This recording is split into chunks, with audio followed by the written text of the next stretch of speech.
Hey.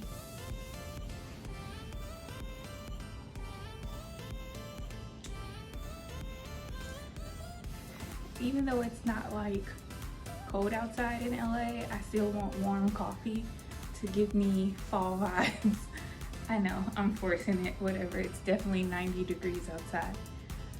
But yes, let's get into this video all about real estate.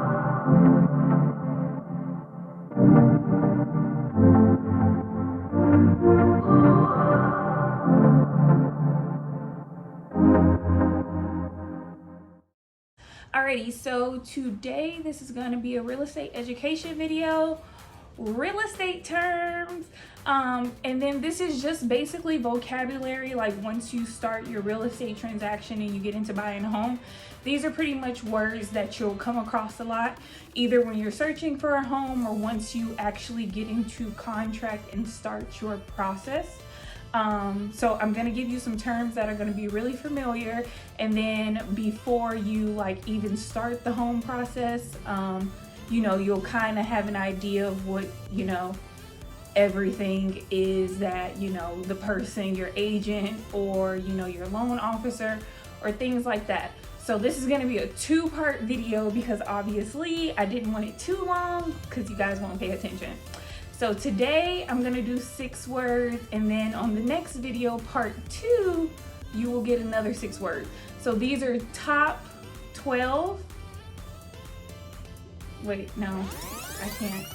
These are going to be the top 12 real estate terms that you will see throughout your transaction. So let's get into it.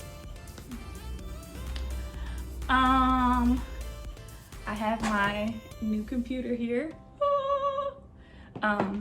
So I'm going to I'm gonna be looking at you guys, but I just have my computer here for reference because I kind of already know what it says, but you know, just in case. So real estate term number 1 for today is pre-approval. And I've talked about this on my Instagram. Like this is the most, if not, this is why this term is number 1, because it's like the number 1 term before you start your real estate transaction. Pre-approval. So getting pre-approved requires home buyers to fill out your application with your loan specialist, mortgage specialist, loan officer. I mean, there's so many terms around just that process alone. So whatever comes to you, you fill out the application, and basically it determines your financial solution. So meaning financial solution means how much of a loan you qualify for based on your income, based on your household, based on your FICO score, credit of course, your debt to income ratio, like how much debt you have compared to how much income you make monthly, like how much you're actually dishing out, the ability to repay, and your credit worthiness. Again, just your FICO score, your credit. Once this is in hand, the lender can give you a letter of approval. It's kind of like, honestly, it's just a sheet of paper that says your loan amount and how much you're approved for. But I mean, don't take that easy. Like this is like your golden ticket. Most realtors will not start working with you, especially if you're a buyer. Most realtors will not start working with you until they have your pre-approval letter in hand. Because just in hindsight, let's say you start searching for homes and you're thinking like 700,000, but you only qualify for 500,000. So now you need to digress. So yeah, it's just basically clarity. And I know, like, especially with COVID now, a lot of realtors won't even let you show the property without a pre-approval letter. So that is also a thing now. So yes, pre-approval is number 1. That is the first step of the home buying process. And then that is the most, if not the most important part of the home buying process, is your pre-approval letter. Number 2 is going to be your earnest money deposit, which is basically, in other terms, your deposit to let people know that you're serious. It's like a good faith deposit, which lets the seller know how serious you are. And once your offer is accepted, it shows not only that the buyer is, like I said, serious, but it lets them know that they're willing to basically put their money where their mouth is.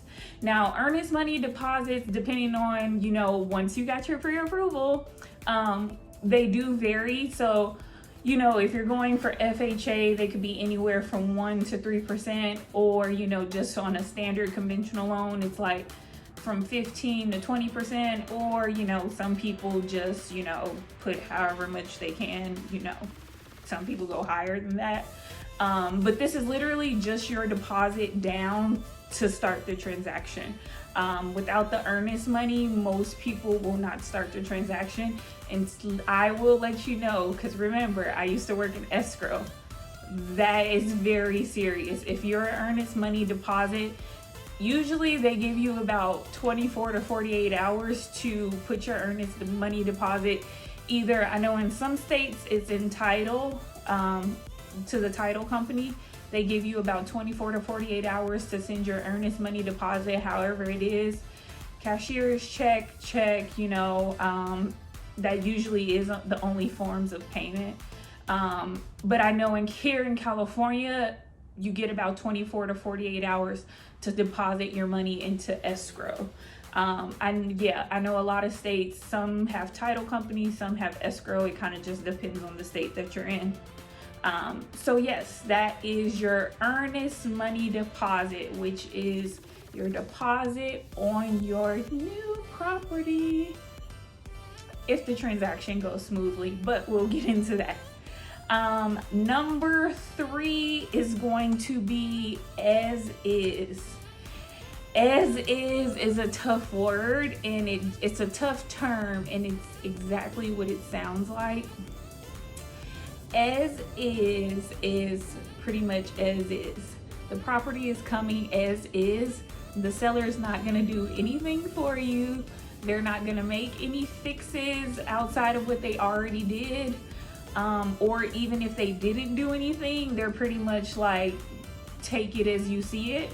I know it sucks sometimes, but I mean, usually it's because, for one, the seller may be selling the property for financial reasons, which they may not have the money to do any type of fixes. So they're just like, we need to get rid of the property altogether. Or it could just be that the value of the house could already be there, like from fixes they did prior. So, if it's like an already renovated home, they may not just be like, we're not doing anything else to it outside of what we already did, because it's not gonna make it worth more. And that could just be based on the market, the area that the house is in, based on how the market is going.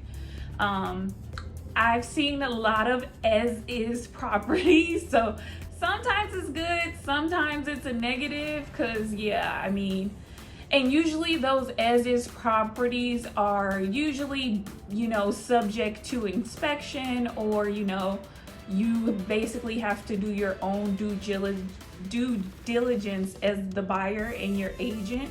The buyer's agent, you guys have to do your own research and work behind it, which like inspections, termite reports, natural hazard reports. So, usually when they say the property is as is, it's basically like, you can come, look at it, inspect it, do whatever you have to do, but I'm not doing anything else. And I mean, as a seller, you do totally have that right. But some as-is properties, like I said, some are good, some are terrible. And you can usually tell, like, based on the price point and the area. I mean, for some, like in Beverly Hills, as-is maybe like, $1 million house, or, like in the high 900s. So it's like, it may be an older property and we're not updating it, but it just may not be like 2021 standards. The seller may have worked on the house within like the last 5 years and kind of just be like, over it now. We're just gonna get out of here. So that is as is, which can be a good thing or a bad thing, but usually I tell my clients for as is properties, like, let's go see it. Let's see how bad the as is. And then if you're interested, yeah, like I said, most of those, when they state that, most of those properties are usually subject to inspection. So which means you necessarily don't have to, you're not locked into the contract until after you do your own inspections and your own due diligence. So yes. Which leads me right into number 4, which is contingency. Contingency is very important when it's in a listing or when you're a buyer. There's different types of contingencies, but number 1, the main thing is a contingency is basically a clause that in the contract you will not go through the sale. I'm trying to be careful of how I word this. You will not go through the sale of the property unless blank happens. So just a couple types of different contingencies are. So appraisal contingency is basically like when I say everybody thinks they have $1 million house until you walk in it.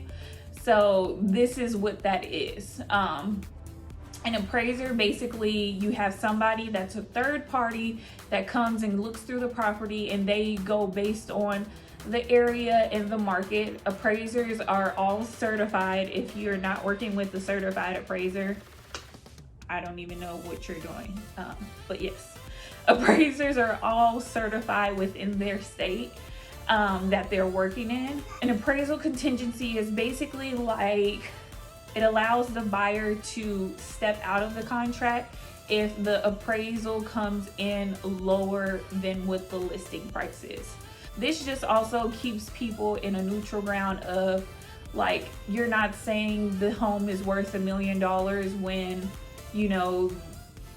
you're not updating anything, you have nothing updated, your house could be tiny, you may not have, the number of bathrooms, the correct number of bathrooms to bedrooms. So yeah, like I say, everybody thinks they have $1 million house. And this is where some deals I have seen fall apart is, the house will be listed at $800,000, but after the appraiser comes and walks through the property, and then based on the other properties in the area that may have sold, or, that have sold within like the past 5 years, or even, at that time when you're purchasing, your appraisal might come in at $650,000. So you can't you can't ask for $800,000 when the property is only worth $650,000. So that's why that appraiser is there, to do that part and to do that due diligence. It's because, some people, I don't want to say it, but some people kind of try to get over on their price points. So yeah, it's always it's always safe for everybody. Another type of contingency is a loan contingency, which is basically just like a mortgage clause. You basically, in the contract, you say, as a buyer, I can back out of the deal and keep their earnest money deposit, the deposit that they put down. They can back out of the deal if they're not able to secure the right price for the loan. Another type of contingency, which is usually like the most popular, is the home sale contingency. And I'm seeing it a lot right now, which is, we won't sell our home unless we find a new home, which is basically a replacement property. So a lot of people, it's just another clause that a lot of sellers, which is on the seller side at this time, which is basically, if I don't find somewhere else to live, then I can't sell you my house. And, some will go to the length of, seller finding home of choice. So, which could be a lengthier process, because basically like your transaction is on hold until they find somewhere to live. And you get into some transactions and people aren't even looking for houses, they're kind of just sitting around waiting. So, you know, everybody's situation is different, but the home sale contingency is probably like the number one thing that I've seen in a lot of transactions, is that the seller has to find somewhere to live in order to sell you their home. And then another contingency, which leads me into my fifth word of the day, is an inspection contingency, which is also kind of like the due diligence. A period of time available in the purchase agreement, which you can fully examine the property. You can have a full inspection. An inspection is basically like somebody coming inspecting the property from head to toe. So plumbing, heating, gas, make sure, you know, the frame is right. A lot of sellers, they buy the homes and they make adjustments as they come, and, you know, they tweak things here and there.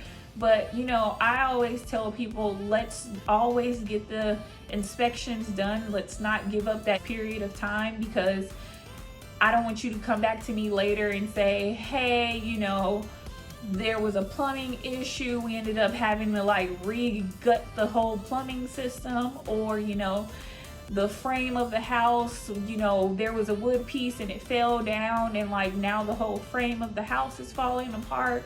And so it's like, I always like to get those done, and especially termite inspections on older homes. And then our sixth word, which is our final word of this part one, is escrow holder, which I was, you know, that was the past though. Well, here in Southern California, escrow is a completely different company. I know in Northern California, some escrow companies are within title companies. The title company is the escrow.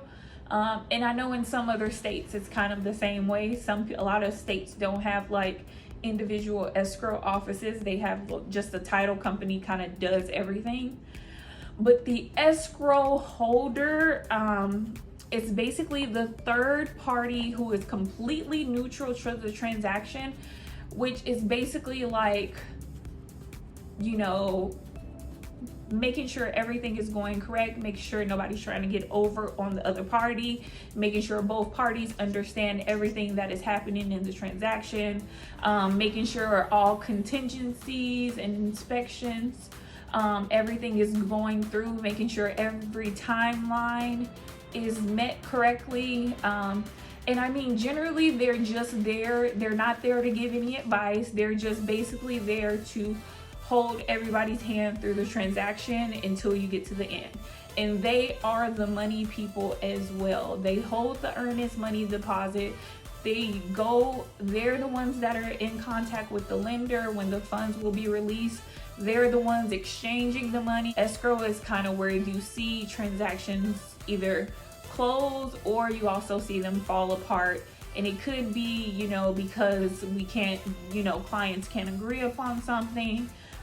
Contingencies weren't met, appraisals didn't come through. So they're the ones who kind of keep everybody on a straight line and keep everybody separate. And then just making sure there's no confliction. I mean, even if there is confliction, everybody's just communicating through the third party, just to make sure everything goes smoothly. And yes, I mean, I just took you from the beginning of the real estate, of the home buying process, to the middle. Yes, stay tuned for part two. Next week we'll get into, you know, a little more of the real estate transaction and all the way up until closing. This is just information I want you guys to have, so when you're going through your home buying process, and then, you know, your realtor or, you know, your loan officer is talking to you, you're just kind of familiar with these terms and not pretty much left in the dark. You kind of have an idea of what's going on. So that's why I'm here. So like I said, stay tuned for part two, which we'll post next week. And I hope you guys have an amazing day.